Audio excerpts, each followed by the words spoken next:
এই যে আলেমদেরকে যে সিলেক্ট করা হয়েছে, আমি আসার সময় দেখেছি যে এমন আলেমদেরকে সিলেক্ট করা হয়েছে, এখানে এমন কোনো আলেম নাই যে সিট ফেলে একটা দৌড় দিয়ে বাইরে সরে যাবেন। এখন তো আপনারা ইউটিউবে দেখেন, বক্তাও হাসে, শ্রোতারাও, মানে একটা হাসির তামাশার আশ্রয়স্থল হয়ে গেছে এই মাহফিলগুলা। এখানে তো কোনো এরকম উদ্ভট কোনো কথাবার্তা, কোনো হাসি তামাশা নাই। কথা বলেন ঠিক কিনা না? এজন্য কিছু মানুষেরা সমালোচনার সুযোগ পায়। তো আজকে আমাকে বিষয় দেওয়া হয়েছে পবিত্র ঈদে মিলাদুন্নবী সাল্লাল্লাহু আলাইহি ওয়াসাল্লাম এবং সিরাতুন্নবী সাল্লাল্লাহু আলাইহি ওয়াসাল্লামের মধ্যকার পার্থক্য। মিলাদুর রাসূলের, সিরাতকার রাসূলের, এই দুইটির মধ্যে পার্থক্য। এই দুইটির মধ্যে সাধারণ যে পার্থক্য সেটা হলো, আপনারা জানেন, কারণ মিলাদুন্নবীর এত আলোচনা হয়, আলোচনার কারণে আপনারা অনেকেই জানেন। এখন যদি আপনাদেরকে আমি প্রশ্ন করি যে মিলাদ শব্দের অর্থ কি, জন্মের সময়। কেউ কেউ বলেছেন জরফে মাকান, কেউ কেউ বলেছেন জরফে জামান। এটা হলো জন্মের সময়। আর মিলাদুন নবী মানে নবী সাল্লাল্লাহু আলাইহি ওয়াসাল্লামের জন্মের আলোচনা। নবী যে এই সময় পৃথিবীতে এসেছেন, ওই সময়ের আলোচনাকেই বলা হয় মিলাদুন নবী সাল্লাল্লাহু আলাইহি ওয়াসাল্লাম। এখন আপনাদেরকে যদি আরেকটি প্রশ্ন করি, বলেন তো আজকের এই বিশাল সমাবেশে কেউ কেউ এই রিস্ক নেবেন যদি আমাদের পক্ষ থেকে আপনাদেরকে বলা হয় যে আপনি পৃথিবীতে এমন একজন মানব, এমন একজন মানুষ বের করেন যার জন্ম নাই? কে বের করতে পারবেন? একটু হাত তুলেন। একজনও নাই। কার মিলাদ নাই এরকম কোনো মানুষ আছে পৃথিবীতে? কেউ এই রিস্ক গ্রহণ করবে না, যেহেতু পৃথিবীতে সকল মানুষের কি আছে? মিলাদ আছে। মিলাদ নাই একমাত্র কার? আল্লাহর মিলাদ নাই। এই দলিল আল্লাহ দিয়েছেন ছোট্ট একটা সূরার মধ্যে, যেটা আপনাদের প্রত্যেকের এই দলিলটা জানা, শুধুমাত্র আপনাদের মনে নাই। আমি একটু মনে করে দেই। আল্লাহ পাক বলছেন লাম ইয়ালিদ, একটা আওয়াজ দেন, লাম ইয়ালিদ ওয়ালাম ইউলাদ। আল্লাহ বলছেন আমি কারো থেকে জন্মগ্রহণ করি নাই, আমি আবার কাউকে জন্ম দেই নাই। এর মানে হলো শুধুমাত্র আল্লাহ পাকের মিলাদ নাই, আল্লাহ ব্যতীত সকলের কি আছে? মিলাদ আছে। এটা হলো মিলাদ। সিরাত শব্দের অর্থ হচ্ছে রাসূল করিম সাল্লাল্লাহু আলাইহি ওয়াসাল্লামের জীবনী, জীবন আদর্শ, আখলাকে মুস্তাফা, এগুলা হচ্ছে সিরাত। এখন আমাদের সমাজের মধ্যে অনেকে বলে মিলাদ ধরেন, সিরাত ছাড়েন। আমরা কিন্তু এই গ্রুপের মধ্যে নাই। আমরা নবীর মিলাদকেও তাজিম করি, আবার নবীর সিরাতকেও আমরা তাজিম করি, যেহেতু এই দুইটি শব্দ আমার রাসূলের শানে ব্যবহার হয়েছে। কথা বলেন ঠিক কিনা না? আর রাসূলের সাথে যেগুলোর নিসবত, রাসূলের সাথে যেগুলোর রিলেশন, আল্লাহ নবীর সাথে যেগুলোর কানেকশন, ওই জিনিসগুলা জড় পদার্থ হলেও ওই জিনিসগুলার মর্যাদাকে বাড়িয়ে দিয়েছেন কে? আল্লাহ বাড়িয়ে দিয়েছেন। সম্মানিত হাজরিন, বিদায় আলোচনার মৌজু হিসেবে খুব চমৎকার একটা সাবজেক্ট দেওয়া হয়েছে। এখন আপনারা শুনবেন অনেক যুক্তিগত তর্ক বিতর্ক যে সিরাতুন নবীর মধ্যে তো মিলাদ আছে, কিন্তু মিলাদুন নবীর মধ্যে সিরাত নাই। কালিমাতু হাক্কিন উরিদা বিহাল বাতিল। কথা সত্য মতলব খারাপ, কথা সত্য মতলব খারাপ। এখন এই যে মিলাদুন নবী যে শব্দটা, এই শব্দ কি রাখালগঞ্জ সিনিয়র ফাজিল মাদ্রাসার শিক্ষকগণ বানিয়েছেন না হাদিসের ইমামগণ বানিয়েছেন? এবং জন্মকে যে মাউলুদ বলা হয়, মাউলিদ বলা হয়, মাউলুদ বলা হয়, এটাও তো হাদিসের পরিভাষা। ইমাম তিরমিজি রহমতুল্লাহ আলাইহি তিরমিজির মধ্যে বাব নিয়ে এসেছেন, বাবু মা জা আফি মিলাদিন নবী সাল্লাল্লাহু আলাইহি ওয়াসাল্লাম। এখন সিরাত তথা নবীজির পূর্ণ জীবনী। এখন নবীর জীবনীর মধ্যে নবীর মিলাদ আছে কিনা? নাই। এখন আপনারা বলেন মিলাদ ছাড়া কি সিরাত জীবনী কি হয়? প্রথমে মিলাদ নাকি প্রথমে জীবনী? প্রথমে মিলাদ। এজন্য আপনারা একটা জিনিস দেখবেন, খুব গুরুত্বপূর্ণ আলোচনা আসবে। আমরা যারা আহলে সুন্নাত ওয়াল জামাতপন্থী, আমরা দেখবেন যখন মুহররম মাস আসে, সারা মাস ব্যাপী দেখবেন আপনারা নূহ আলাইহিস সালাম, আদম আলাইহিস সালাম, মূসা আলাইহিস সালাম, অন্যান্য সকল নবীদের আলোচনা হয়। সাথে সাথে আপনারা দেখবেন আলোচনা করা হয় হাসনাইনে কারিমাইন, কারবালার সেই কঠিন প্রান্তর নিয়ে প্রত্যেকটা মসজিদের মধ্যে আলোচনা করা হয়। কথা বলেন ঠিক কিনা না? এটা হলো মুহররম মাসের দাবি। এটা কি বলেন? মুহররম মাসের দাবি। যখন আমাদের কাছে মাহে সফর আসে তখন দেখবেন আমরা আখিরি 4 সোমবার পালন করি। কথা বলেন ঠিক কিনা না? যখন রমাদানুল মুবারক আসে আমরা কোরআনের ফাজাইল, রমাদানুল মুবারকের ফাজাইল বর্ণনা করি। কথা বলেন ঠিক কিনা না? যখন মাহে রজব আসে তখন আমরা নবীর মেরাজুন নবী নিয়ে আলোচনা করি কিনা না? যেই সময় যেই মাসে যেটার প্রয়োজন ওই আলোচনাটা আমরাই করি। কথা বলেন ঠিক কিনা না? এখন আজকে শীত লাগতেছে, আজকে সবচেয়ে বেশি আলোচনা কোনটার হবে? জ্যাকেটের, কুটের, মুজিব কুটের, খাতার। কথা বলেন ঠিক কিনা না? প্রত্যেকটা ঘরে ঘরে খাতা যখন ড্রয়ারের ভিতরে থাকবে, এটা একটু বের করো, ঠান্ডা লাগতেছে আজকে। কথা বলেন ঠিক কিনা না? মানে অটো এটার আলোচনা চলে আসে। যখন গরম আসবে সুন্দর সুন্দর সাদা সাদা খুব বেশি পাতলা পাতলা পাঞ্জাবি পরা হয়। কথা বলেন ঠিক কিনা না? মানে সবার মধ্যে সবাই গরমের পোশাক পরে, যেই পোশাকে একটু স্বস্তির মিলে, একটু আরাম মিলে। কথা বলেন ঠিক কিনা না? তো যখন রবিউল আউয়াল মাস আমাদের কাছে আসে তখন রবিউল আউয়াল মাসে নবীর আগমনকে উপলক্ষ করে নবীর কথা বলতে এরকম আমাদের আনন্দ লাগে, আরাম লাগে। কথা বলেন ঠিক কিনা না? যেই মাসে যেটার প্রয়োজন। এখন যদি আপনি গরমের সময় যদি শীতের পোশাক পরেন, আমরা তো আপনাকে কিছু বলবো না, এটা আপনার পার্সোনাল ম্যাটার। আপনি যদি কম্বল যদি গরমের সময় উড়েন, কেউ কি আপনাকে বলতে পারবে কেন উড়লেন? কোলেন মি এটা বলার তো অধিকার আপনার নাই। বেটার ভালো লাগতেছে কম্বল উড়ুক, সমস্যা নাই। এজন্য যেই সময় যেটার আলোচনা করতে হয় ওই সময় ওটার আলোচনা মানুষের কাছে নিয়ে আসা হলো হক্কানি আলেমদের দায়িত্ব এবং কর্তব্য। সম্মানিত হাজরিন, এজন্য মাহে রবিউল আউয়াল জুড়ে আমরা মিলাদুন নবীর আলোচনা করি, আর পুরো 11 মাস দেখবেন আমরা সিরাতুন নবীর আলোচনা করি। কথা বলেন ঠিক কিনা না? তাহলে মিলাদুন নবীর আলোচনা আমরা 1 মাস, 1.5 মাস, 2 মাস, যদিও সারা বছর নবীর আগমনে আনন্দ হই আমরা, কিন্তু খাস করে বেশি মাহফিল আমরা করি মিলাদুন নবীর মাসে। আর বাকি 11টি মাস দেখবেন আমাদের প্রত্যেকটা পৃষ্ঠারের মধ্যে রয়েছে হুজুরের নাম, তারপরে হলো বিষয়ে আখলাকে মুস্তফা, সিরাতে মুস্তফা, সুরতে মুস্তফা, ইত্তেবায়ে মুস্তফা, রেজায়ে মুস্তফা। এগুলো আছে কিনা নাই বলেন? আছে। তাহলে আমাদের মধ্যে 2টাই আছে। কথা বলেন ঠিক কিনা না? এখন মিলাদুন নবীর যে কনফারেন্স হয়, যে মাহফিলগুলো হয়, এখন এগুলো আমরা কেন করি? আল্লাহর শুকরিয়া আদায়ের জন্য। কথা বলেন ঠিক কিনা না? নবীর আগমনে আমরা খুশি হলাম, খুশি হয়ে আল্লাহর শুকরিয়া আদায়ের জন্য আমরা একটু মাহফিলের ব্যবস্থা করি, মিলাদের ব্যবস্থা করি, আলোচনার ব্যবস্থা করি, কোরআনুল কারীম তেলাওয়াতের ব্যবস্থা করি, হাদিসে মুবারাকা পাঠ করার ব্যবস্থা করি, সুগন্ধি লাগাই, দাওয়াত খাওয়াই, মেহমানকে কবুল করি, গ্রহণ করি, তারপরে নামাজ পড়ি। যত ভালো কাজ মিলাদুন নবীর মাহফিলে হয় নাকি মন্দ কাজ হয়? ভালো কাজ হয়। এমন কোনো কাজ হয় না যেটা শরীয়ত অ্যাকসেপ্ট করে না, শরীয়ত গ্রহণ করে না, শরীয়ত সম্মত পন্থায় আমরা পবিত্র মিলাদুন নবী পালন করি। কথা বলেন ঠিক কিনা না? সম্মানিত হাজরিন, এখন দেখেন যে সাহাবায়ে কেরাম জামালে মোস্তফা নিয়ে, নবীর জন্ম বৃত্তান্ত নিয়ে, জন্মের উৎস নিয়ে সাহাবায়ে কেরাম আলোচনা করেছেন কিনা না? বিশেষ করে যারা ইউনিভার্সিটিতে, ঢাকা ইউনিভার্সিটি বলেন, চট্টগ্রাম ইউনিভার্সিটি বলেন, মদিনা ইউনিভার্সিটি বলেন, উম্মুল কুরা ইউনিভার্সিটি বলেন, আল আজহার ইউনিভার্সিটি বলেন, যে ইউনিভার্সিটির মধ্যে অ্যারাবিক ডিপার্টমেন্টের মধ্যে আরবি সাহিত্যের রেফারেন্স বুক হিসাবে একটা বই পড়ানো হয়, দেওয়ানে হাসান বিন সাবিত।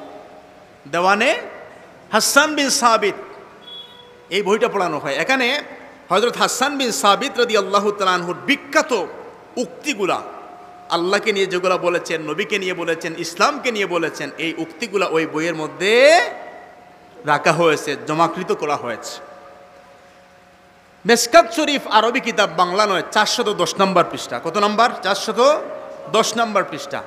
410 নম্বর পৃষ্ঠা খুলে দেখবেন ওই সাহাবী নবীজির প্রশংসা করতেন, নাতে রসুল পাঠ করতেন। নবী ওনার জন্য মসজিদে নববীর ভিতরে আল্লাহ নবী একটা মিম্বর বানিয়ে দিয়েছেন, বলুন সুবহানাল্লাহ।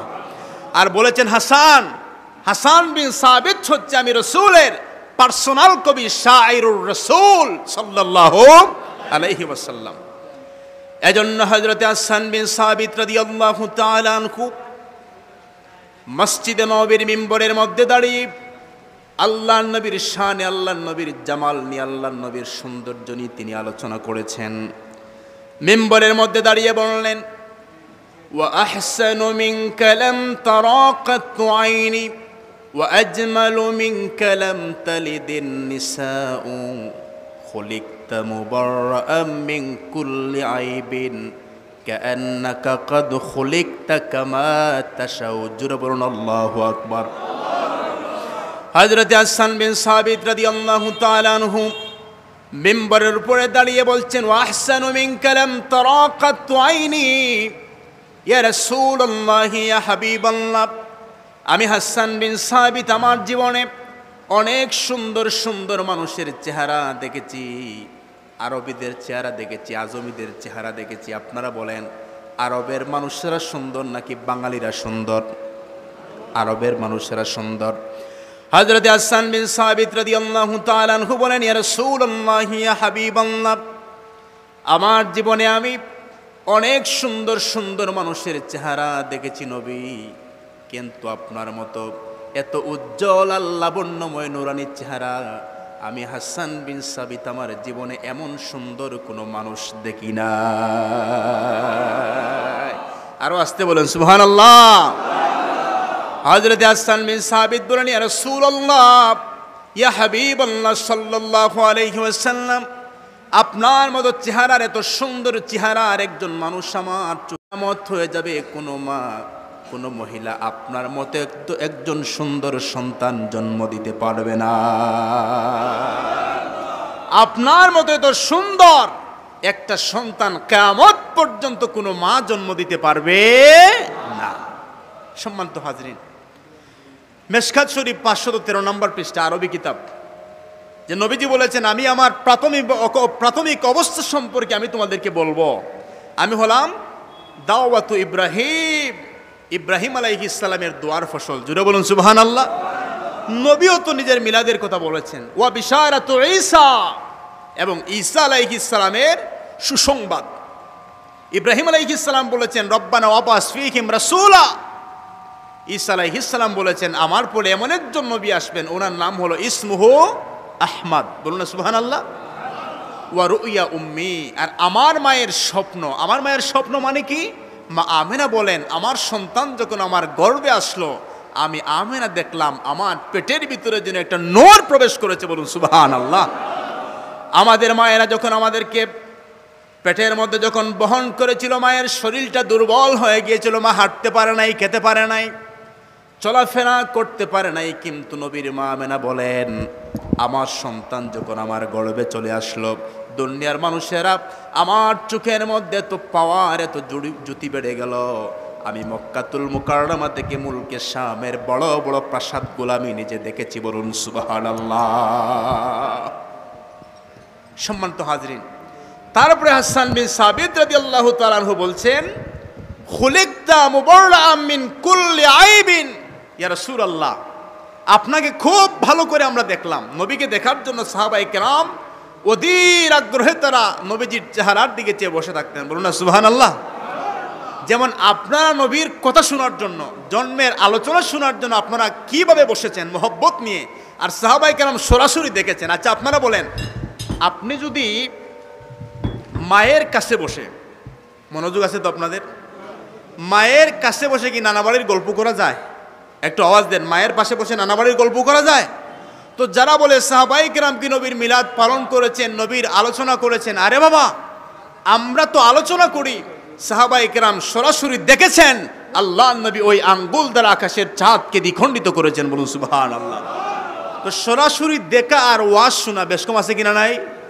সাহাবায়ে কেরাম দেখেছেন আল্লাহ নবী যখন ডাক দিয়েছেন তখন গাছটা রিসালাতের সাক্ষী দেওয়ার জন্য হেঁটে হেঁটে নবীর কাছে চলে এসেছে বলুন সুবহানাল্লাহ সাহাবায়ে কেরাম লক্ষ্য করেছেন মসজিদে নববীর মধ্যে যখন নবীজি মিম্বর চেঞ্জ করলেন উস্তুনে হান্নানা ফুফিয়ে ফুফিয়ে কাঁদন শুরু করলো সাহাবায়ে কেরাম বলেন কে কাঁদে মসজিদের ভিতরে আল্লাহর নবী বললেন উস্তুনে হান্নানা কেন কাঁদে আমি রাসূলের বিরহ বেদনায় আমি রাসূল তোমাকে সুসংবাদ দিচ্ছি কিয়ামতের ময়দানে উস্তুনে হান্নানা তোমাকে নিয়ে আমি আল্লাহর সুন্দর জান্নাতে চলে যাব বলুন সুবহানাল্লাহ তো সাহাবায়ে কেরাম তো এগুলো দেখেছেন সাহাবায়ে কেরাম এগুলোও দেখেছেন আবু জাহেল হাতের মধ্যে পাথর নিয়েছে হ্যাঁ হাতের মধ্যে পাথর নিয়ে বলছে মুহাম্মদ আজকে যদি তুমি বলতে পারো আমার হাতের মধ্যে কি আছে আমি এই মুহূর্তে কালেমা পড়ে মুসলমান হয়ে যাব নবী বলছেন এর চেয়ে ভালো হয় আমি কেন বলবো? আপনার হাতে যা আছে সেটা বলবে। আপনি কে? আমি কে? বলুন না সুবহানাল্লাহ। আবু জাহেল বলে এটা তো আরো ভালো। এখন নবীজি বলছেন পাথর বলো, পাথর বলছে আসসালাতু ওয়াসসালামু আলাইকা ইয়া। এজন্য তিরমিজি শরীফের হাদিস, আল্লাহর প্রিয় নবী হযরত আলী রাদিয়াল্লাহু তাআলা আনহু বলেন, কুনতু মা'আন নবী সাল্লাল্লাহু আলাইহি ওয়াসাল্লাম বিমাক্কাহ ফাখরাজনা ফি বাদি নওয়াহিহা ফামাস্তাকবালাহু জাবালুন ওয়ালা শাজারুন ইল্লা ওয়া হুয়া ইয়াকুলু আসসালামু আলাইকা ইয়া রাসূলুল্লাহ। হযরত আলী রাদিয়াল্লাহু তাআলা আনহু বলেন, আমি আল্লাহর প্রিয় নবীকে নিয়ে মক্কার পাহাড়ের পাদদেশ দিয়ে আমি যাচ্ছিলাম। আমি আর নবী ব্যতীত কেউ ছিল না। হঠাৎ আমি ডান দিক থেকে বাম দিক থেকে চতুর্দিক থেকে আমি আলী সালামের জবাব শুনতে পেলাম। নবীকে বললাম, ইয়া রাসূলুল্লাহ, ইয়া হাবিবাল্লাহ, ওই পাহাড়ের মধ্যে তো আমি এবং আপনি ব্যতীত কেউ নাই, কে আপনাকে সালাম দেয় গো নবী? আল্লাহ নবী বলছেন, আলী রে শোনো, ফামাস্তাকবালাহু জাবালুন। আল্লাহু আকবার।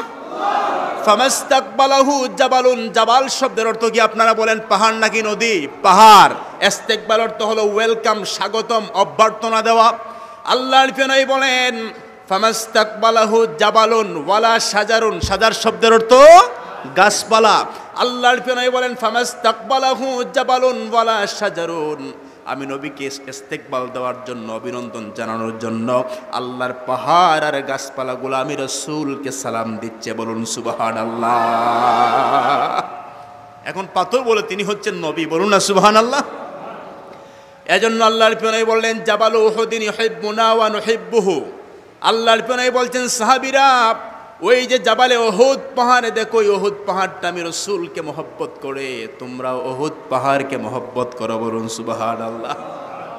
সম্মানিত হাজরিন, এজন্য মিলাদুন নবীর মাহফিলের মধ্যে আলোচনা হয় হুব্বে মুস্তাফার, রাসূলের জন্ম বৃত্তান্ত, তার সাথে সাথে আলোচনা করা হয় হুব্বে মুস্তাফার, নবীজির ভালোবাসার। কেন আলোচনা করা হয়? যেমন আপনাদেরকে একটা এক্সাম্পল দেই। রমাদানুল মুবারক মাস আসলে আমরা একটা ট্রেনিং নেই, মুখকে নিয়ন্ত্রণ করা, পেটকে নিয়ন্ত্রণ করা, মুখকে মিথ্যা থেকে, অযথা কথা বলা থেকে, পরনিন্দা থেকে, গীবত থেকে, তারপরে মুখ দ্বারা কাউকে কষ্ট দেওয়া থেকে আমরা বিরত থাকি। পেটকে আমরা বিরত রাখি খাবার থেকে। এর মানে আমরা ট্রেনিং নেই যে পরবর্তী 11টি মাস আমরা আমাদের পেটের মধ্যে কোনো হারাম দেব না। মাহে রবিউল আউয়াল যখন আমাদের কাছে আসে, আমরা এই মাসে রাসূলের মহব্বতের ট্রেনিং নেই যে বাকি 11 মাস নবীজির মহব্বতে আমরা নবীজির সুন্নাত ছাড়ব না। বলুন না সুবহানাল্লাহ। এই মাস থেকে ট্রেনিং নেব, বাকি 11 মাস আল্লাহ নবীর সুন্নতে আমরা প্রাবন্দ হয়ে যাব। কথা বলেন ঠিক কিনা না? এখন হযরত হাসান বিন সাবিত রাদিয়াল্লাহু তাআলা আনহু তিনি বলছেন, খুলিকতা মুবাররাআম মিন কুল্লি আইবিন ইয়া রাসূলুল্লাহ, আমি আপনার চেহারার দিকে খুব ভালো করে তাকিয়েছি। আমরা নিজেকে যত সুন্দর দাবি করি না কেন, আমেরিকা, ইউরোপ, লন্ডন মানুষদেরকে আমরা যতই সুন্দর মনে করি না কেন, যখন আয়নার সামনে আমরা যাই তখন আমাদের মনে হয়, আহারে নাকটা যদি গোল না হয়ে একটু যদি শুকো হইতো তাহলে ভালো হইতো। কথা বলেন ঠিক কিনা? যাদের গঠন বেশি লম্বা ওনারা বলে গঠন যদি একটু গোল হতো। কথা বলেন ঠিক কিনা? এরকম অনেক গবেষণা আমরা আয়নার সামনে দাঁড়িয়ে নিজেকে নিয়ে নিজে করি। কথা বলেন ঠিক কিনা না? কিন্তু আল্লাহর নবীর সাহাবী বলছেন, খুলিকতা মুবাররাআম মিন কুল্লি আইবিন ইয়া রাসূলুল্লাহ ইয়া হাবিবাল্লাহ, আমি আপনার সুন্দর চেহারার দিকে নবী তাকালাম, আপনার চেহারার দিকে চেয়ে আমার মনে হলো আল্লাহ পাক আপনাকে এত নিখুঁত করে, এত সুন্দর করে, আপনার সৃষ্টির মধ্যে কোনো আইব নাই, কোনো ত্রুটি নাই গো নবী।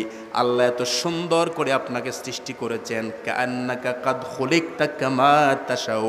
আমার মনে হয় আল্লাহ যখন আপনাকে সৃষ্টি করেছেন, আপনি আপনার রব, আপনি আপনার আল্লাহকে যেই রকম বলেছেন, আপনার আল্লাহ সেই রকম সুন্দর করে আপনাকে সৃষ্টি করেছেন। আপনি যেই রকম বলেছেন, আমাদের কথা না, সাহাবীর কথা। এখন নবী কি বলছেন, হাসান এগুলা কি বলো, তুমি বসো। বরং আল্লাহ নবী এগুলা শুনে মসজিদে নববীর মধ্যে মিম্বর বানিয়ে দিয়ে বলছেন, হাসান যতক্ষণ তুমি আমার প্রশংসা করবে, জিবরাইল আলাইহিস সালামের মাধ্যমে আল্লাহ পাক তোমাকে সাহায্য করবেন। বলুন সুবহানাল্লাহ। এজন্য আল্লামা ইকবাল বলছে যে এই পৃথিবীর সৌন্দর্য, এই পৃথিবীর জামাল এসেছে জামালে মুহাম্মাদের মাধ্যমে। বলুন না সুবহানাল্লাহ। মগজ কুরআন রূহে ঈমা জানে দিন, হাসতে হুব্বে রাহমাতুল্লিল আলামিন। আমরা যে একটা হাদিস বলি, হুজুর এগুলা নিয়ে ভালো জানবেন, আপনারা একটু বুঝবেন যে নবীর নূর হচ্ছে আল্লাহর সৃষ্টির মধ্যে প্রথম। কথা বলেন ঠিক না? না, প্রথম। এখান থেকে অনেক আলোচনা মুসন্নিফ আব্দুর রাজ্জাক থেকে এই নসরুদ্দীপ কিতাবের মধ্যে আশরাফ আলী থানভী সাহেব নিয়ে এসেছেন, এবং এই কিতাবের যে হাদিসগুলা মুসন্নিফ আব্দুর রাজ্জাকের মধ্যে পাওয়া যায় না, কিছু দুরাচারীরা তারা চক্রান্ত করে হাদিসগুলা বের করে দিয়েছে। এই হাদিসগুলা দিয়ে দুবাই থেকে একজন আলেম তিনি এই হাদিসগুলোকে বের করে আলাদাভাবে তিনি বাইন্ডিং করেছেন। আমি আমার আলিপুর হুজুরের কাছে, চট্টগ্রাম থেকে আমি হুজুরের কাছে একটা কপি দিয়েছিলাম। এটার নাম হলো আল জুজউল মাফকুদ, হারানো অংশ। আল জুজউল মাফকুদ মানে হারানো অংশ, যেই অংশটা হারিয়ে গিয়েছিল ওই অংশটা আমি পাওয়ার পরেই বললাম এটা তো আমার হুজুরকে দিতে হয়, এটা পেলে আমাদের দলিল আরো একধাপ এগিয়ে যাবে। কথা বলেন ঠিক না? না, তো সম্মানিত হাজরিন, এই পৃথিবীটা সুন্দর হলো, এই পৃথিবী আলোকিত হলো। তিনি বলছেন নবীর নূর থেকে আল্লাহ আরশ, কুরসি, লৌহ, কলম, পাহাড়, পর্বত, নদীনালা, মঙ্গল গ্রহ, বুধ, বৃহস্পতি, শুক্র, শনি, ইউরেনাস, নেপচুন, প্লুটো, ভলকন, এক্স, পৃথিবী, 43টা উপগ্রহ, লক্ষ লক্ষ কোটি কোটি তারকা সৃষ্টি করেছেন। বলুন সুবহানাল্লাহ। আমাদের বাংলাদেশের জাতীয় কবির নাম কি? কাজী নজরুল। আরে আমার তো আশ্চর্য লাগে, আলেমেরা আমরা লেখাপড়া করি না, কিন্তু আমাদের জাতীয় কবি লেখাপড়া করেছেন।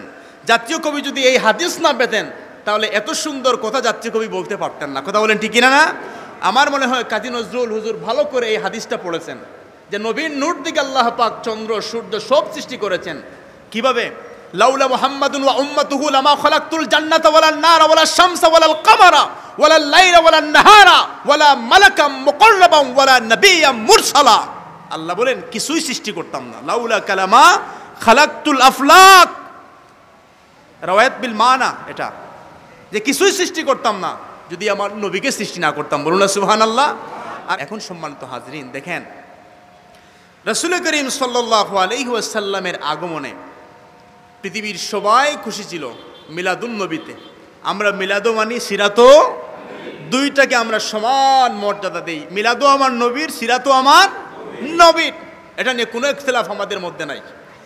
এখন আল বিদায়া ওয়ান নিহায়ার দ্বিতীয় খণ্ড, তারপরে হুজুর অবশ্যই হুজুরের করে এই কিতাব থাকবে শাওয়াহিদুন নবুওয়াত, লিখেছেন আব্দুর রহমান জামি রহমতুল্লাহ আলাইহি। এটার বাংলা করেছেন বাংলাদেশের একজন প্রখ্যাত আলেম, যদিও তিনি কওমি ঘরানার আলেম, ওনাকে আমাদের সাহেবজাদারাও শ্রদ্ধা করেন, আমরাও শ্রদ্ধা করি, বাংলাদেশের প্রায় সকল মানুষ ওনাকে শ্রদ্ধা করে। নাম হলো মাওলানা মহিউদ্দিন খান সাহেব। মাওলানা মহিউদ্দিন খান সাহেব মাসিক মদিনার সম্পাদক ছিলেন।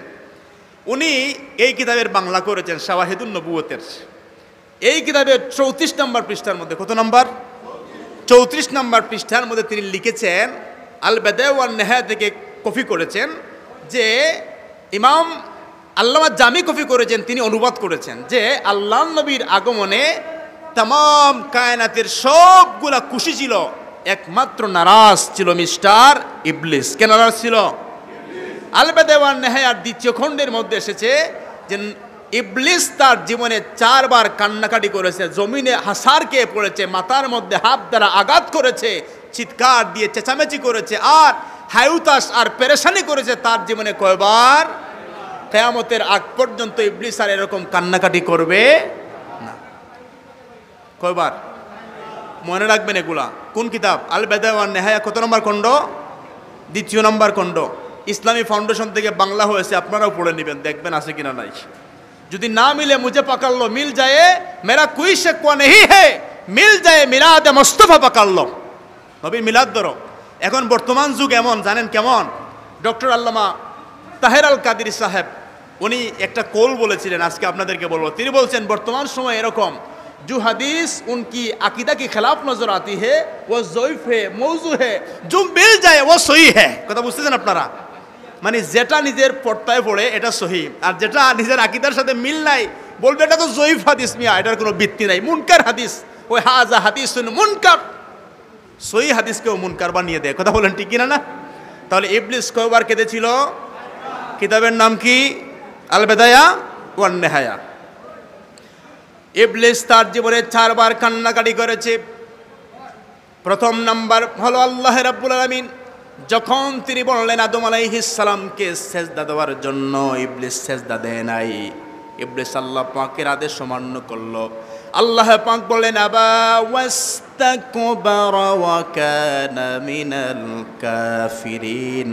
আল্লাহ পাক বলছেন ইবলিস তুমি আমার কথা শোনো নাই, কিয়ামত পর্যন্ত আমি আল্লাহ তোমাকে অভিশপ্ত করে দিলাম, যাও তুমি অভিশপ্তদের দলভুক্ত। এই হলো এক নাম্বার দিন। আর দ্বিতীয় নম্বর দিন হলো আল্লাহ যখন তাকে জান্নাতের পরিবেশ থেকে বের করে দিলেন। কথা বুঝতেছেন আপনারা? কয় নাম্বার দিন? দ্বিতীয় নাম্বার দিন। তাহলে প্রথম দিন ইবলিস যে কাফের অভিশপ্ত, এই ফতোয়া আমরা দিয়েছি না আল্লাহ দিলেন? ইবলিসকে আল্লাহ পাক জান্নাতের পরিবেশ থেকে বের করে দিলেন, এজন্য সে কান্নাকাটি শুরু করলো। এখন কেঁদে কেঁদে বলছে রব্বুল আলামিন আদমকে সেজদা না দেওয়ার কারণে আপনি আমাকে জান্নাত থেকে বের করে দিলেন, জান্নাতের পরিবেশ থেকে বের করে দিলেন, আউট করে দিলেন, আমাকে কাফের বললেন, অভিশপ্ত বললেন। আল্লাহ আপনি তো বলেছেন আমরা যদি ভালো কাজ করি এই ভালো কাজের বদলা আপনি দিবেন, তাহলে আমার জান্নাতের প্রয়োজন নাই। কিসের প্রয়োজন নাই? আমার জান্নাতের প্রয়োজন নাই। আপনি যেহেতু বলেছেন ভালো কাজ করলে এর বদলা দিবেন, আপনি এই ভালো কাজের বদলা আমাকে পৃথিবীতে দিয়ে দেন। এখন ইমানদার সকল ভালো কাজের বদলা পৃথিবীতে চায় না। কথা বলেন ঠিক কিনা? না, সকল ভালো কাজের বদলা পৃথিবীতে চায় না। কেননা চিরস্থায়ী সুখের ঠিকানা হলো জান্নাত। কথা বলেন ঠিক কিনা? না। এখন বললো আল্লাহ পৃথিবীতে দেন। সূরা বাকারা পড়বেন, বাকারার মধ্যে এটা এসেছে। আল্লাহ পাক বলেন কি চাও? ইবলিস বলছে আল্লাহ প্রথম নাম্বার চাহিদা হলো আপনি আমাকে কিয়ামত পর্যন্ত আহুম ইউবাসুন, কিয়ামত পর্যন্ত আপনি আমার হায়াতকে লম্বা করে দেন। সুবহানাল্লাহ বললেন না? এটা তাকায় তো সব বেড়া, ইবলিস তো বাসায় সব বেড়া। কথা বলেন ঠিক কিনা? না। এখন এখানে সুবহানাল্লাহ না, এখানে হবে নাউজুবিল্লাহ। এখন ইবলিস বলছে আল্লাহ কিয়ামত পর্যন্ত আমার হায়াতকে লম্বা করে দেন। আল্লাহ বলছেন কিয়ামত পর্যন্ত হায়াত দিয়ে কি করবে? সে বলছে আল্লাহ আপনি আমাকে জান্নাত থেকে বের করে দিলেন, অভিশপ্ত করে দিলেন, এখন আমি কিয়ামত পর্যন্ত আপনার বান্দাদেরকে প্ররোচনা দেব, কুমন্ত্রণা দেব। আপনি ডাকবেন মসজিদের দিকে, আমি ডাকবো বাজারের দিকে। আপনি ডাকবেন নবীদের দিকে, আমি ডাকবো আমার দিকে। আল্লাহ পাক বললেন যা, আমি আমার বান্দাকে বলবো হাইয়া আলাল ফালাহ, কল্যাণের দিকে আসো, হাইয়া আলাস সালাহ, নামাজের দিকে আসো। সে বলছে আল্লাহ আমি কিন্তু ওই দিকে নেব না, আমি আপনার বান্দাকে উল্টা পাল্টা নেব। কথা বলেন ঠিক না? না। আল্লাহ বলছেন তাহলে চ্যালেঞ্জ, কিয়ামত পর্যন্ত দেখা হয়ে যাক। ইবলিস বলছে ঠিক আছে আল্লাহ, দেখি কার দলে মানুষ কত। এখন আপনারা বলেন আমরা কোন দলের? এখন আল্লাহর দলে থাকতে হলে পৃথিবীতে কার দল করতে হবে? আনসার সঠিক দেন, কার দল? নবীর দল। কার দল? নবীর দল। ওমাই ইউতিইর রাসূলা ওমাই ইউতিইল্লাহ ওয়ার রাসূলা ফাউলাইকা আনআমাল্লাহু আলাইহিম মিনান নাবিয়্যিন ওয়াস সিদ্দিকিন ওয়াস শুহাদায়ে ওয়াস সালিহিন। আমরা পৃথিবীতে নবীদের দল করতে হবে। নাকি আপনাদের রাখালগঞ্জে বলা হয় পৃথিবীর দলের পরিচয় দেওয়া হয়নি ইন্তেকালের পরে? বলা হয়নি বিসমিল্লাহি ওয়ালা মিল্লাতে জাতীয় পার্টি? সব পরিচয় শেষ। পৃথিবীতে দলের প্রয়োজন আছে, যেই কোনো দল করেন, আওয়ামী লীগ, বিএনপি, জাতীয় পার্টি। আর বাংলাদেশে তো এমন দল আছে যে দলের সভাপতি স্বামী আর স্ত্রী হলো সেক্রেটারি আর বাচ্চা সবগুলো সদস্য। আছে কিনা নাই বলেন? যেই কোনো দল করেন অসুবিধা নাই, নবীর দল যেন ঠিক থাকে। কথা বলেন ঠিক কিনা? না। নবীর দল ঠিক থাকতে হবে। কারণ আমরা যখন নবীর দল করি, নবীর দল হলো অলিদের দল, শুহাদায়ে কেরামদের দল, সালিহিনদের দল হচ্ছে নবীর দল, আর নবীর দল হলো আল্লাহর দল। এখন শয়তান বলেছে ওই পথ থেকে আমি তাদেরকে বাধা প্রদান করব। তারপরে বললো আল্লাহ আরেকটি কাজ করেন, আমাকে দেন আপনি ভালো কাজের বদলা। আল্লাহ বলেন কি চাও? সে বলল আল্লাহ আমাকে অদৃশ্য করে দেন। ইবলিসকে কি দেখা যায়? আল্লাহ বললেন কেন? সে বলছে আল্লাহ এখন যদি আজকে রাখালগঞ্জ বাজারে যদি ইবলিস ধরা পড়ে, যদি 4-5 জন ব্যবসায়ী মিলে যদি লঙ্গর দিয়ে ইবলিসকে ধরে, আপনারা কি কেউ মাহফিলে বসবেন? কই যাইবেন? বাজারে যাবেন কি মায়া দেওয়ার জন্য না কিল দেওয়ার? বুঝতেছেন তো আপনারা? এটা ইবলিস আগেও বুঝেছে, পৃথিবীতে আসার আগে বুঝেছে। তাহলে তারও জ্ঞান ছিল। কথা বলেন ঠিক কিনা? না। যে পৃথিবীতে আসার পূর্বে বলতে পারে যে তাকে যদি দৃশ্যমান দেওয়া হয় তার কি অবস্থা হবে, বুঝতেছেন তার জ্ঞানের অবস্থা। এখন সে বলছে আল্লাহ অদৃশ্য করে দেন। কেন? আল্লাহ কিল তো একটাও মাটির মধ্যে পড়বে না, সব আমার ফিটে। আমি তো বেয়াদবি আপনার সাথে করছি, নবীর সাথে করছি। কথা বলেন ঠিক কিনা? না। আদম আলাইহিস সালাম তো নবী, নবীর সাথে বেয়াদবি করেছি। মানুষ আমাকে বলে ছাড়বে না। আল্লাহ বলছেন যাও, আমি আমার বান্দাকে মসজিদে ডাকবো, নামাজের দিকে ডাকবো, নবীদের দিকে ডাকবো, ওলিদের দিকে ডাকবো। তুমি বিভ্রান্তির পথে ডেকে দেখি আমার বান্দাকে কত দূর নিতে পারো। এবার ইবলিস বলছে রব্বুল আলামিন আপনি যে জাহান্নাম তৈরি করেছেন, আপনার বান্দাকে প্রলোচনা দিয়ে আপনার বান্দাদের মাধ্যমে জাহান্নামকে আমি ভরপুর করে দেব। আল্লাহ পাক বলেন, ইবলিস শোনো শোনো, তুমি আমার বান্দার মাধ্যমে অপকর্ম করাবে, আমার বান্দার মাধ্যমে গুনাহ সংগঠিত করাবে। আমার বান্দা যতক্ষণ পর্যন্ত বান্দার দেহের মধ্যে প্রাণটা অ্যাটাচ থাকবে, বান্দা যদি এক মুহূর্তের জন্য আমি আল্লাহর দরবারে খাঁটি অন্তরে তাওবা করে, ওই তাওবাকে কবুল করে আমার বান্দাকে মাফ করে আমার বান্দার শেষ ঠিকানা করে দেব আমার জান্নাত। এখন আল্লাহ আমাদেরকে ক্ষমা করতে পছন্দ করেন, আর শয়তান আমাদেরকে জাহান্নামে দিলে খুশি হয়। এবার তৃতীয় নম্বর দিনটা খুব কঠিন। ইবলিস তার জীবনে সবচেয়ে নারাজ হয়েছে। আপনারা 2 দিন শুনছেন, একদিন হলো জান্নাত থেকে, আরেকদিন হলো অভিশপ্ত হওয়ার দিন। তৃতীয় নম্বর দিন হলো যেই দিন আমার নবীর মিলাদ হয়েছে। সবাই খুশি, সবাই খুশি, 18,000 মাখলুকাত খুশি, শুধুমাত্র ইবলিস নারাজ। এমনভাবে কান্নাকাটি শুরু করেছে, মাথার মধ্যে হাত দিয়ে চেঁচামেচি শুরু করেছে, কাঁদতে কাঁদতে জবলে আবু কুবাইস পাহাড়ের চূড়ায় সিংহাসন নিয়ে বসেছে। বসে এমন ডুনাজারি চিল্লাচিল্লি শুরু করেছে। তার কান্নার আওয়াজ শুনে তার যত বাচ্চারা ছিল, তার যত অনুসারী ছিল, তারা এসে বলতেছে, বস আপনাকে তো জীবনে কাঁদতে দেখি নাই। সে বলছে, আমি কেঁদেছি 2 বার, আজকের দিন লাগিয়ে কয়বার? 3 বার। তো বস, প্রথম তো আমরা জানি নাই আপনি কখন কাঁদছেন, এটা তো আমরা দেখি নাই, এখন আপনি কাঁদেন কেন? ইবলিস বলতেছে, বেকুবের দল, তোমাদেরকে আর কত বুঝাবো, আমি কেন কাঁদি জানো? কেন কাঁদেন আপনি? ইবলিস বলছে, কান্নার কারণ হলো আমি আমার নলেজ দ্বারা, আমি আমার জ্ঞান দ্বারা, আমি আমার যুক্তি দ্বারা আল্লাহর ঘর খানায় কাবার ভিতরে 360টা মূর্তি আমি ঢুকিয়ে রেখেছি। আজকে এমন একজন নবীর আগমন হয়েছে পৃথিবীতে, ওই নবীর আগমনের পর থেকে কিয়ামত পর্যন্ত আল্লাহর ঘরের ভিতরে আর মূর্তির কোনো আশ্রয় হবে না। বলুন সুবহানাল্লাহ। এজন্য আমি কাঁদি, কারণ আমার কৌশলের মধ্যে বাধা সৃষ্টি হয়েছে নবী মুহাম্মদুর রাসূলুল্লাহ সাল্লাল্লাহু আলাইহি ওয়াসাল্লামের আগমনে। এখন সে নারাজ। এখন আপনারা দেখবেন শাওয়াহিদুন নবুয়তের 34 নম্বর পৃষ্ঠা, যেটা মাওলানা মহিউদ্দিন খান সাহেব বাংলা করেছেন। এখন আল্লাহ রাব্বুল আলামিন ডাক দিয়ে বললেন, জিবরাইল শোনো, ওই কিতাব দেখবেন, আমার বন্ধুর আগমনে তামাম কায়নাতের সবাই খুশি হয়ে গেল, সবাই আনন্দ প্রকাশ করলো মিলাদুন নবীর কারণে। ইবলিসটা নারাজ হয়ে গেল।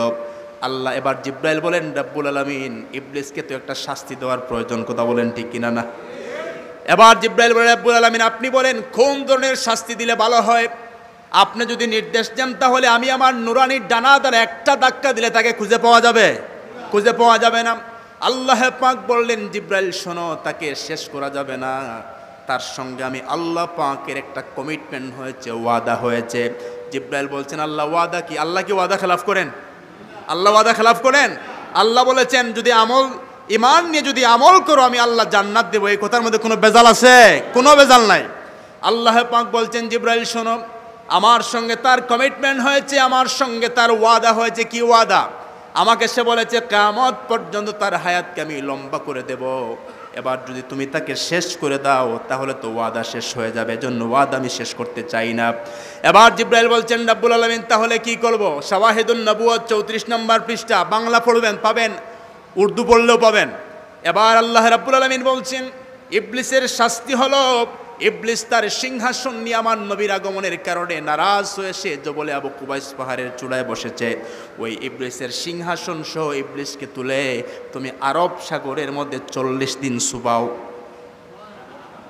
কথা বুঝতেছেন আপনারা? মানে একবার পানির নিচে আরেকবার পানির উপরে, একবার পানির নিচে আরেকবার।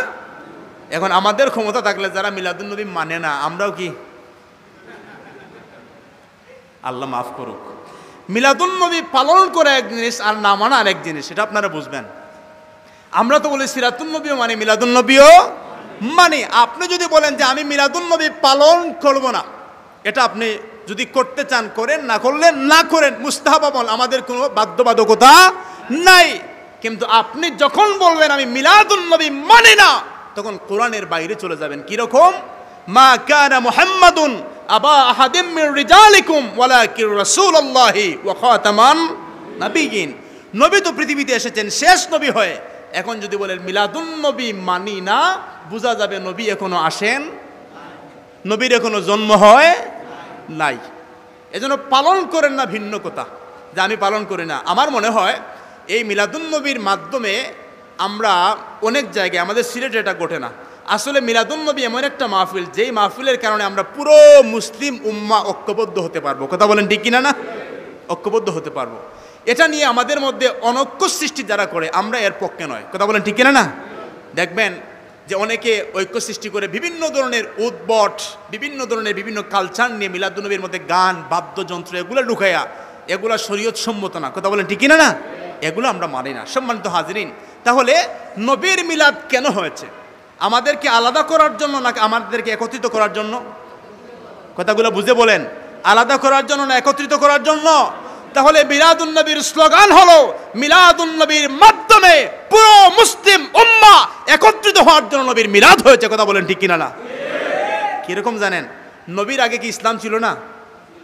ইসলাম তো সকল নবীর দিন ছিল। কথা বলেন ঠিক কিনা? না, তাহলে নবী পৃথিবীতে আসলেন, এর মানে হচ্ছে পুরো ইসলামে যারা ইসলাম ধর্ম গ্রহণ করবে সবাই একত্রিত হবে। নবীর আগমনের পূর্বে মানুষের মধ্যে কোনো ঐক্য ছিল না। কি ছিল না? ঐক্য ছিল না। গোত্রে গোত্রে বিভক্ত ছিল, একটা গোত্রের সাথে আরেকটা গোত্রের সংঘাত ছিল, এমনকি মানুষের কোনো মর্যাদা ছিল না। শ্রমিক তার প্রাপ্য পায় নাই মালিকের কাছ থেকে, সন্তান পিতাকে শ্রদ্ধা করতে জানতো না, পিতা তার সন্তানকে স্নেহ করতে জানতো না। এমনকি যখন কারো ঘরে কন্যা সন্তান জন্মগ্রহণ করত, ওই কন্যা সন্তানকে জীবন্ত মাটির নিচে রাখা হতো নবীর আগমনের পূর্বে, যেটাকে বলা হয় আইয়ামে জাহেলিয়া। আমার মা বোনেরা, অধিকার পাওয়ার জন্য শর্ট ড্রেস পরে আজকে বাজারে, তারপরে টাউনের মধ্যে, শহরের মধ্যে নেমে যায় অধিকার আদায়ের জন্য। আপনাদেরকে আমার রাসূল যেই অধিকার দিয়েছেন, কিয়ামত পর্যন্ত কোনো মানব অধিকার আপনাদেরকে অধিকার দিতে পারবে না। কথা বলেন ঠিক কিনা? না, রাসূল অধিকার দিয়েছেন, কোরআন আপনাদেরকে মর্যাদা দিয়েছে, আপনাদেরকে জীবন্ত দাফন দেওয়া হতো। এজন্য আজকে সেই জাহেলি যুগ নাই, কিন্তু জাহেলি যুগের কিছু কালচার আমাদের সমাজে আছে কিনা? নাই। কি কালচার জানেন? এখন ছেলে কিংবা মেয়ে যখন মায়ের পেটের ভিতরে, তখন আল্ট্রাসোনোগ্রাফি আছে কিনা? নাই। আল্ট্রাসোনোগ্রাফি করে দেখে যেটা ছেলে নাকি মেয়ে। যদি বাবা দেখে যে এটা ছেলে, তাহলে বাবার গিয়ার আলাদা থাকে। কথা বুঝতেছেন আপনারা? কেউ যদি জিজ্ঞাসা করে জন্মের পরে কি হয়েছে, না বা একটা ফুয়া হয়েছে, মানে বাবার মুশন আলাদা। কথা বলেন ঠিক কিনা? না, আর যদি মেয়ে হয়, আমাদের তো সিলেটে কি বলে, ফুড়ি। সিলেটে কি বলে? ফুড়ি। যদি বলে যে যদি মেয়ে হয় আপনার কি, না একটা ফুড়ি হয়েছে আর কি। ব্যবসা খুব খারাপ। বুঝতেছেন আপনারা? মানে কি এটা ওই জাহেলি যুগের প্রথা। কথা বলেন ঠিক কিনা? না, এই জন্য ছেলেও দেন আল্লাহ, মেয়েও দেন। এখানে পুরুষ মহিলার কোনো হাত। এই কুপ্রথাগুলা দূরীভূত করার জন্য আল্লাহ নবীর পৃথিবীতে আগমন হয়েছে। কথা বলেন ঠিক কিনা? না, এজন্য মিলাদুন্নবী নিয়ে আমরা কোনো জগলা ফাসাদ তৈরি করব না, কারণ মিলাদুন্নবীও আমার নবীর, সিরাতুন্নবীও আমার নবীর। এখন আমরা নবীর আগমনে খুশি এবং তামাম কায়নাত খুশি, আল্লাহও খুশি। আবু লাহাবও। বুখারী শরীফ 5101 নম্বর হাদিস। বুখারী শরীফ 5101 নম্বর হাদিস। একজন শক্ত কাফের না নরম কাফের? যার ধ্বংস আল্লাহ কামনা করেছেন, তাব্বাত ইয়াদা, বেটাও নবীর আগমনে খুশি। এখন আপনারা আজকে একটা, আমার তো মাঝে মাঝে আকল ফেল করে, এখন আপনারা একটা যুক্তি দিবেন। আজকে বললাম না আপনাদের ওয়াজ অর্ধেক আমার অর্ধেক, কিন্তু ঠান্ডা দিন আজকে, এখন আপনারা যুক্তি দেন। ফালাম্মা মাতা আবু লাহাবিন উরিয়াহু বাদু আহলিহি বিশাররি হিবাতিন ক্বালা লাহু মাযা লাকিতা লাম আলকা বাদাকুম গায়রা আন্নি সুকিতু বিহাযিহি বিআতাকাতি সুয়াইবা। এটা হলো হাদিস যে নবীর আগমনে আবু লাহাব খুশি হয়েছিলেন। ওনার একজন দাসী এসে ওনাকে বলল, আবু লাহাব, তোমার একজন বাতিজা পৃথিবীতে এসেছেন সোমবার দিন। আর আবু লাহাব বলেন, আমার অন্তরে এত খুশি আসলো, আমি ওই দাসীকে আজাদ করে দিলাম। আবু লাহাবের ইন্তেকালের পর ওনার পরিবারের একজন মানুষ স্বপ্নে দেখে বলেন, ক্বালা লাহু মাযা লাকিতা, তোমার সঙ্গে আল্লাহ কি ব্যবহার করেছেন? তিনি বলছেন, না মুঝেও ভালো না। খবরে আসার পর থেকে, কারণ পৃথিবীতে নবীর সিরাত মানি নাই, নবীর আদর্শ গ্রহণ করি নাই, নবীর কথাবার্তা শুনি নাই, শুধুমাত্র নবীর আগমনের দিন খুশি হয়েছিলাম। কি হয়েছিলাম? খুশি হয়েছিলাম। এজন্য প্রতি সোমবার দিন আমার থেকে জাহান্নামের আযাবকে হালকা করে দেওয়া হয়। এখন এই হাদিস দিয়ে কি এটা বলা যায় যারা মিলাদুন্নবী পালন করে এরা লাহাবি? এটা বলা যায়? আরে যখন শয়তান যখন ব্রেইনে প্রস্রাব করে তখন এই কথা বের হয়। আর সুবুদ্ধি থাকলে এটা বের হয়েছে। মুসলিম শরীফ সুইলা আন সাউমিল ইসনাইন, সাহাবীরা বলেছেন, ইয়া রাসূলুল্লাহ, আপনি কেন সোমবার দিন রোজা রাখেন? নবীজি বলেছেন, ফিহি ওয়ালিদতু ওয়া উনজিলা আলাইয়া, এই সোমবার আমার মিলাদ হয়েছে বিদায় এর শুকরিয়া আদায় স্বরূপ আমি কি করি? রোজা রাখি। এখন আপনাদেরকে আরেকটা কথা বলি, এই ভারত উপমহাদেশের সবচেয়ে বড় মুহাদ্দিস, যেখান থেকে সমস্ত হাদিসের সনদ গেছে, কে নাম বলেন? আব্দুল হক মুহাদ্দিসে দেহলভী রহমতুল্লাহ আলাইহি। ওনার আল আখবারুল আখিয়ার কিতাবের লাস্টের দিকে তিনি নিজে বলেছেন, আয় আল্লাহ, মেরা কোই আমল ऐसा नहीं है जैसा आपकी दरबार में पेश करने के लायक है। আল্লাহ, আমার জীবনে এমন কোনো আমল নাই। ওনার জীবনে কি নামাজ নাই, রোজা নাই, হজ নাই, মদিনা জিয়ারত নাই, তাহাজ্জুদ নাই, জাকাত নাই, কত ভালো কাজ রয়েছে। বলছেন, আল্লাহ, मेरा कोई अमल ऐसा नहीं है जैसा आपकी दरबार में पेश करने के लायक है। मेरी तमाम आमाल में फसादानियत मौजूद रहते हैं। मुझे एक अमल सिर्फ तेरे ज़ात पाक की अनायत जो बहुत शानदार है, और वो ये है, मैं महफिल मिलाद सजा कर करा हुआ कर तेरे प्यारे हबीब सल्लल्लाहु अलैहि वसल्लम पर दुरूद और सलाम बेचता रहा हो। बोलो सुभान अल्लाह, अल्लाहु अकबर।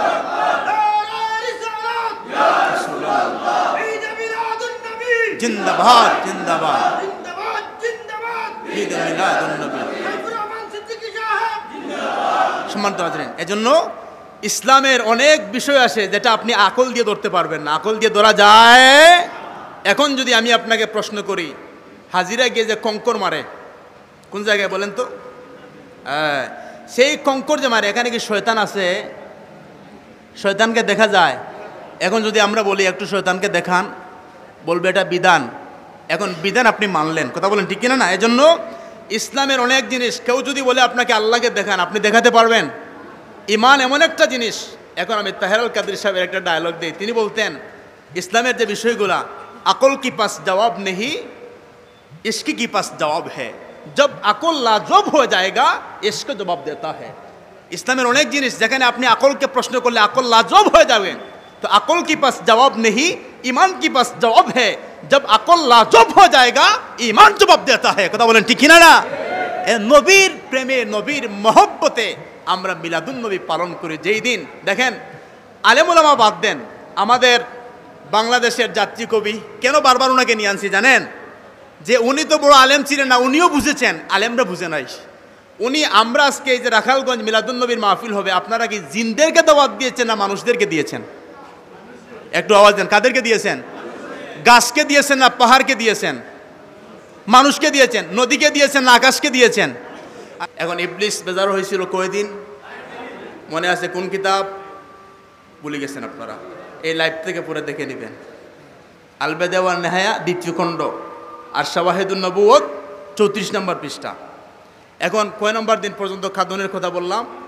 3 নম্বর শাস্তি কি ছিল? পানির মধ্যে সুবাহ, বারবার পানির মধ্যে সুবাহ, 40 দিন। কেন? সে আমার নবীর আগমনে নারাজ হয়েছে। এবার 4 নম্বর যেই দিন ইবলিস বেশি কান্নাকাটি করেছে, সেই দিনটা হলো যেই দিন আমার নবীর উপরে সূরা ফাতিহা নাজিল হয়েছে। কোন সূরা? সূরা ফাতিহা। আবার সে কান্নাকাটি শুরু করেছে, এমন কান্না শুরু করেছে, কাঁদতে কাঁদতে কাঁদতে কাঁদতে মাথার মধ্যে আঘাত দেয়, মাথার মধ্যে বারবার আঘাত দিয়ে বলতেছে, আল্লাহ, আপনি তো আমাকে জান্নাত থেকে বের করে দিলেন, আবা ওয়াস্তাকবারা ওয়া কানা মিনাল কাফিরিন, get out from my heaven, তুমি আমার জান্নাত থেকে বের হয়ে যাও। এখন তো যে কমিটমেন্ট করলা আপনি আমার সাথে, আমাকে তো কিয়ামত পর্যন্ত হায়াত দিবা, তো নবীর উপরে কেন সূরা ফাতিহাটা দিলা? এখন সূরা ফাতিহা নাজিলের কারণে সবাই খুশি না বেজার? সবাই খুশি। কাঁদে কে? ইবলিস কাঁদে। ইবলিস যখন কান্নাকাটি শুরু করেছি, ইবলিসের আওলাদের আসে বলছে, উস্তাদ, আপনি কেন নবীর উপরে সূরা ফাতিহা নাজিল হওয়ার কারণে কাঁদেন? আমরা কি সূরা ফাতিহা পড়ব? ইবলিস বলতেছে, না না, আমি কেন কাঁদি তোমরা জানো না। তার কারণ হলো নবীর উপরে সূরা ফাতিহা নাজিল হয়েছে। সারাদিন আমি আল্লাহর বান্দাকে মসজিদের বাইরে, তার মাধ্যমে আমি আমার প্রশংসা করাবো। দেখবেন মসজিদের বাইরে প্রশংসা করি কার? ইবলিসের। কথা বলেন ঠিক কিনা? না। সুদ, ডাকাত, সুদকুর, মদকুর সবটিকে আমরা সার্টিফিকেট দিই, খুব ভালো মানুষ। তখন ইবলিস খুব কি হয়? খুব খুশি হয়। আর ভালো মানুষকে ভালো বললে খুশি হন কে? আর ইবলিসকে খুশি করলে, ইবলিসের যারা চেলাচা মুন্ডা, তাদেরকে খুশি করলে ইবলিস খুশি হয়। এখন ইবলিসের চেলাচা মুন্ডারা বলছে, বস নবীর উপরে সূরা ফাতিহা নাজিল হয়েছে, আপনি কেন কাঁদেন? ইবলিস বলতেছে বেকুবের দল, তার কারণ হলো মসজিদের বাইরে আমার প্রশংসা করবে, মসজিদের বাইরে আমার কথাবার্তা শুনবে, কিন্তু মসজিদের মিনার থেকে যখন আল্লাহু আকবার বলে আওয়াজ যখন বান্দার কানে চলে যাবে, পৃথিবীর সকল কাজ রেখে মসজিদের বাইরে আমার প্রশংসা করেছিল, মসজিদের ভিতরে ঢুকে বান্দা তখন আর আমার প্রশংসা করবে না, বান্দা দীপ্ত কণ্ঠে বলবে আলহামদুলিল্লাহি রাব্বিল আলামিন। বান্দা তখন নামাজরত অবস্থায় আল্লাহর প্রশংসা শুরু করে দিবে। আর আল্লাহ পাক সবচেয়ে বেশি পছন্দ করেন যেই বান্দাগুলো আল্লাহর প্রশংসা করে, বলুন সুবহানাল্লাহ। যখন বান্দা নামাজের মধ্যে আল্লাহর প্রশংসা শুরু করে দেবে, তখন আল্লাহ রাব্বুল আলামিন বান্দাকে ক্ষমা করে দেওয়া শুরু করবেন, বলুন সুবহানাল্লাহ। এজন্য আমি কাঁদি, কারণ আমি তো আল্লাহর সঙ্গে চ্যালেঞ্জ করেছিলাম জাহান্নাম ভরপুর করব, আর ওই বান্দা যখন আল্লাহর প্রশংসা করে আল্লাহ তখন বান্দার গুনাহগুলো মাফ করে দেন, বলুন সুবহানাল্লাহ। সম্মানিত হাজরিন, বিদায় রাসূল করিম সাল্লাল্লাহু আলাইহি ওয়াসাল্লামের এই জিনিসটা আপনাদেরকে আবার প্রশ্ন, যেহেতু আমার অর্ধেক আপনাদের অর্ধেক, মনে আছেন আপনাদের?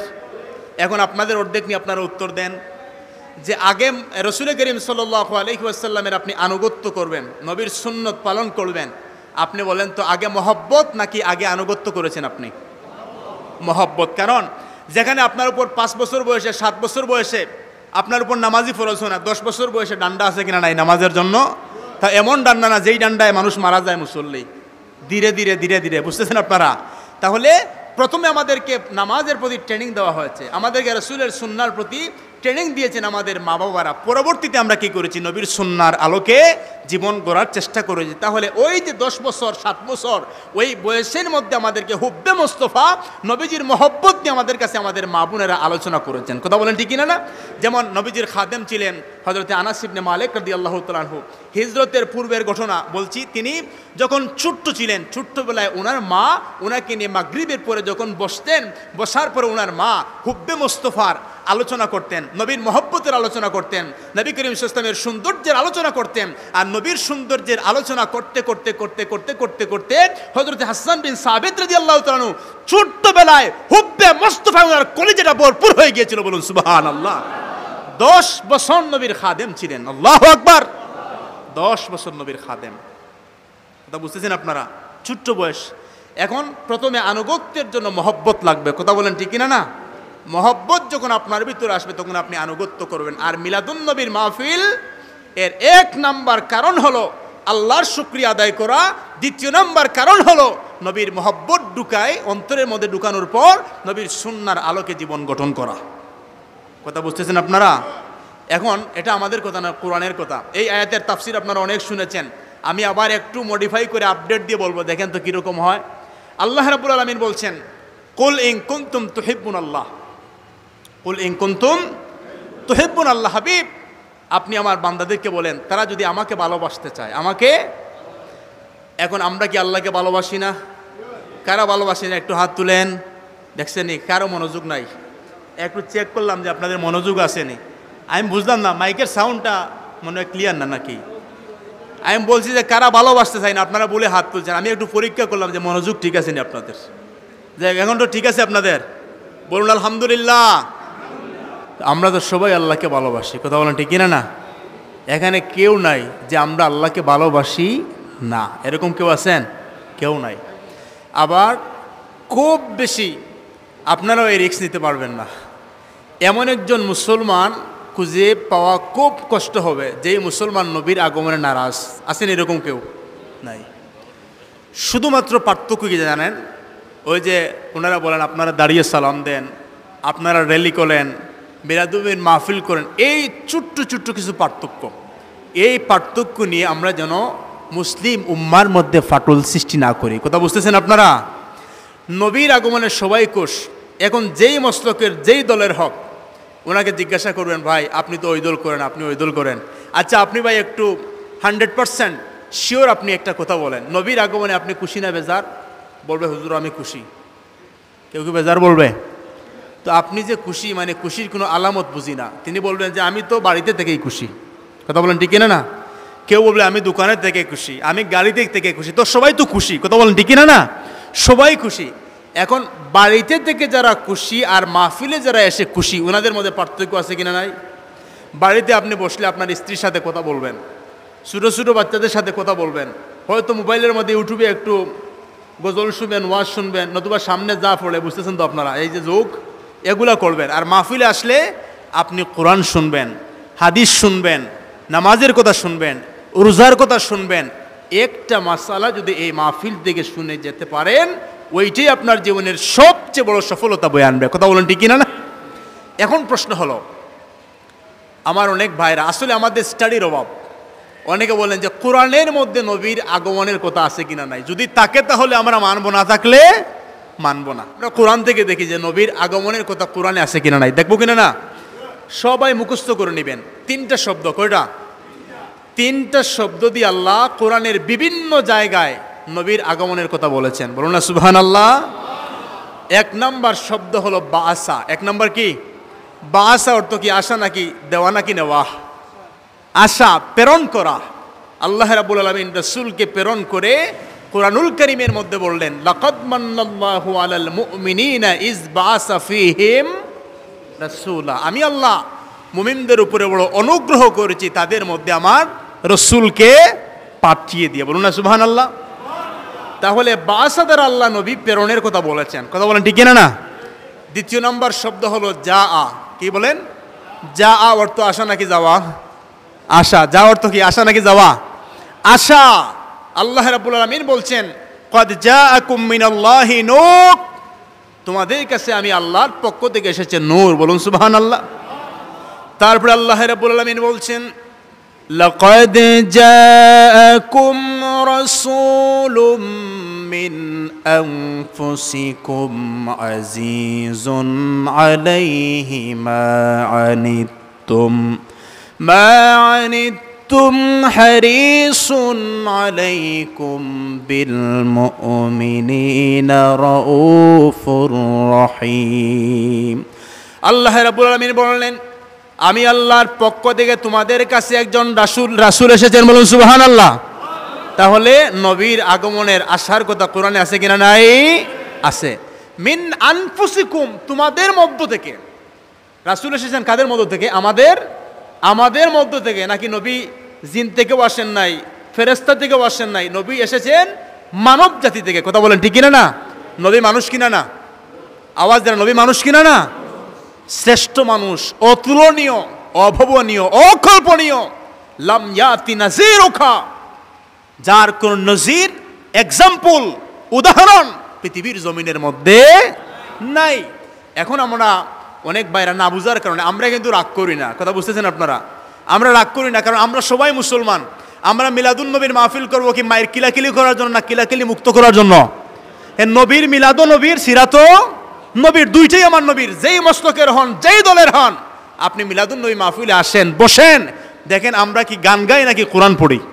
কি করি আমরা? কোরআন পড়ি, নবীর হাদিস পাঠ করি আমরা।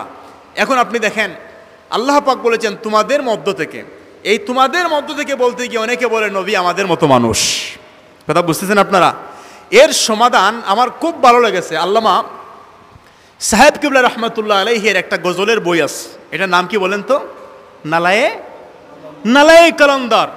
এই নালায়ে কালান্দারের ভিতরে যদিও ওলামায়ে কেরাম অনেক ব্যাখ্যা, বিশ্লেষণ, তাফসির করেছেন এই আয়াতের, যে নবী দুষে গুণে আমাদের মতো নয়, নবী স্পেশাল, যার একটা গুণ নাই, যিনি কবরেও জিন্দা এবং নামাজ পড়েন। বলুন সুবহানাল্লাহ। ইন্নাল আম্বিয়া আহইয়াউম ফি কুবুরিহিম ইউসাল্লুনা, সমস্ত নবী কবরে জীবিত এবং তারা নামাজ পড়েন। আমাদেরকে কি কবরে নামাজ পড়ার সুযোগ দেওয়া হবে? তো আপনি কি রকম নবীর মতো ইবাদত বন্দেগী ওয়ালা কি আপনি হতে পারবেন? কখনো সম্ভব নয়। এখন এই আয়াতের যে নবী আমাদের মধ্য থেকে এসেছেন, নবী কেমন নবী? আল্লামা সাহেব রহমতুল্লাহ আলাইহি নালায়ে কালান্দারে বলছেন, खुदा ने तुमको नूर से बनाया, शक्ल बशर बना कर दिखाया। बोलो मरहबा। दुनिया में तुम हो रज़वाला, हश्र में तुम तज़वाला, तुम्हारा नाम जब है मोहम्मद। পরে পারেন না আপনারা? এটা कोई कहे महबूब खुदा, कोई तो कमली वाला, तुम्हारा नाम जब है मोहम्मद। তিনি বলছেন, ইয়া রাসূলুল্লাহ, আপনার সৃষ্টিতত্ত্ব কেমন, আপনার সৃষ্টিতত্ত্ব কেমন? যদিও তাফসীর ইবনে আব্বাসের মধ্যে এসেছে কাদ জাআকুম মিনাল্লাহি নূর, ইয়ানি নূর মুহাম্মাদিন সাল্লাল্লাহু আলাইহি ওয়াসাল্লাম। তিনি বলেছেন এই নূর দ্বারা নবীকে বোঝানো হয়েছে। তিনি বলছেন, খুদা নে তুমকো নূর সে বানায়া, ইয়া রাসূলুল্লাহ, আল্লাহ পাক আপনাকে নূর দিয়ে সৃষ্টি করেছেন। বলুন সুবহানাল্লাহ। এখন আমার অনেক বাইরা প্রশ্ন করবে, মানুষ আবার নূরের হয় কেমনে? কথা বলেন ঠিক না? আপনার মধ্যেও নূর আছে। এখন আপনি তো রিসার্চ করেন না, গবেষণা করেন না, আপনাদের কাছে নূর আছে কিনা নাই? একজন দেখান তো কোন জায়গায় নূর আছে, বলেন না কোন জায়গায়? চোখে নূর আছে কিনা নাই? চোখে যদি নূর না থাকতো, আলো না থাকতো, ঠিক আকাশের মধ্যে সূর্য থাকতো, কিন্তু আপনি কি হতেন? কানা হয়ে যেতেন, আপনি দেখতেন না। এজন্য আপনার মধ্যে নূর আছে। এখন আরেকটা এক্সাম্পল দিই আপনাদেরকে, জি শর্ট করে দিচ্ছি আমি। জি, যে চশমা যেটা আমরা পড়ি, চশমা, এই যে মুরব্বির পণ্যের চশমা আছে, আপনারা বলেন চশমা কি মাটি দিয়ে বানায় নাকি পানি দিয়ে বানায়? মাটি দিয়ে। কি দিয়ে বানায়? আচ্ছা হুজুর এসে গেছেন, আমি শর্ট করছি। জি, চশমাও মাটি দিয়ে বানায়। এখন চশমার মাটি, মসজিদের উঠানের মাটি, রেল স্টেশনের মাটি বেশ কম আছে কিনা নাই? এটাকে রিফাইন করতে করতে করতে করতে এখন কিটার মধ্যে মাটি আছে, বোঝা যায়? বোঝা যায় না। ভাই ভালো আছেন? তাহলে আমরা দুইটি শব্দ পেলাম, একটা হলো যা, একটা হলো বাসা। আবার আল্লাহ রাব্বুল আলামিন নবীর আগমনের কথা বলেছেন আরসালা দিয়ে। বলুন না সুবহানাল্লাহ। এটা হুয়াল্লাযী আরসালা রাসূলাহু বিল হুদা ওয়া দীনিল হক। তাহলে এই শব্দ দ্বারাও আল্লাহ পাক নবীর আগমনের কথা বলেছেন। আমার শেষ কথা, আমরা যে আলোচনা ছিলাম, আমরা আল্লাহকে ভালোবাসতে চাই কিনা না? চাই। আল্লাহ বলেন এরকম ভালোবাসলে আমি খুশি হব না, আমি ভালোবাসবো না। এখন আপনি প্রতিদিন সকালে ঘুম থেকে উঠে বললেন আই লাভ ইউ আল্লাহ, আল্লাহ আমি আপনাকে ভালোবাসি 10 বার। কয়বার বললেন? দুপুরে 10 বার, রাত্রে শোয়ার পূর্বে আরো 10 বার। আল্লাহ বলেন এই ভালোবাসার কোনো দাম। তাহলে আল্লাহ আমার ভালোবাসার দাম কখন হবে? আল্লাহ পাক কোরআনের মধ্যে বললেন তোমার ভালোবাসার দাম হবে কুল ইন কুনতুম তুহিব্বুনাল্লাহা ফাত্তাবিউনি। যখন তোমার ভালোবাসার দাম তখন হবে যখন তুমি আমার হাবিবের আনুগত্য করবে। যখন তোমার নামাজ আমার নবীর মতো হবে, সাল্লু কামা রাআইতুমুনি উসাল্লি, তোমার রোজা আমার নবীর মতো হবে, তোমার হজ আমার নবীর মতো যখন হবে, তখন তুমি আমার ভালোবাসার হয়ে যায়। বলুন সুবহানাল্লাহ। এখন আপনি নবীর মতো নামাজ পড়লেন, একটু স্টাইল, নামাজের মধ্যে স্টাইল আছে কিনা নাই বলেন? তাশাহুদে যখন বসলেন তখন আপনি এমন স্টাইল করলেন, এরকম কুকড়া মুকড়া হয়ে গেলেন, এরকম নামাজ কবুল হবে বলেন? ফেরেশতারা বলবে দুঃখিত, সংযোগ দেওয়া, দুঃখিত সংযোগ দেওয়া। আপনি বলবেন আমি 50 রাকাত পড়েছি, ফেরেশতা বলবে দুঃখিত সংযোগ দেওয়া সম্ভব না। কার মতো পড়তে হবে? নবীর মতো পড়তে হবে। একটা এক্সাম্পল দিলাম। আপনি বলেন না না আমি 100 রাকাত পড়েছি, ফেরেশতা বলে দুঃখিত সংযোগ দেওয়া সম্ভব না। না না আমি 500 রাকাত পড়েছি, ফেরেশতা বলবে সংযোগ দেওয়া সম্ভব না। আগে আপনি মদিনার নেটওয়ার্কের ভিতরে আসেন, তারপরে সংযোগ দেওয়া সম্ভব হবে। বলুন সুবহানাল্লাহ। এখন আল্লাহ বলেন আমাকে এরকম ভালোবাসলে হবে না, কিরকম বাসতে হবে? ফাত্তাবিউনি, আমার রসুলের ইত্তেবা করতে হবে। যদি আমার রসুলের ইত্তেবা করো, আমি আল্লাহর সাথে সাথে তোমাকে 2টা পুরস্কার দিব। বলুন সুবহানাল্লাহ। এটা বলেই শেষ। কয়টা পুরস্কার? কোরআনে আল্লাহ বলেছেন প্রথম নাম্বার পুরস্কার হলো আপনি বলা লাগবে না আল্লাহ আমি আপনাকে ভালোবাসি। আল্লাহ বলেন ইউহিব্বুকুমুল্লাহ, আমি আল্লাহ নিজে থেকেই তোমাকে ভালোবাসা শুরু করে দিব। কথা বুঝতেছেন? সময় সংকীর্ণ। আর দ্বিতীয় নম্বর পুরস্কার আপনার ওয়াগফির লাকুম যুনুবাকুম আল্লাহু গফুরুর রহিম। প্রথম পুরস্কার আপনি বলবেন আল্লাহ আপনাকে ভালোবাসি, আল্লাহ বলে আমি তোমাকে বান্দা ভালোবাসি। কার অনুসরণ করলে? নবীর অনুসরণ করলে। তারপরে জীবনের গুনাহ মাফ। যাই হোক, আমাদের অত্যন্ত মহব্বতের অতিথি, আপনাদের এলাকার সুপরিচিত, সবাই ওনার আলোচনা শুনেন। আমার ভাইয়ের আপনার আলোচনা শুনবেন। আমি এখানে শেষ করছি। আল্লাহ রাব্বুল আলামিন শুরু থেকে শেষ পর্যন্ত আজকের এই মাহফিলকে যেন কবুল করেন। বলুন আমিন।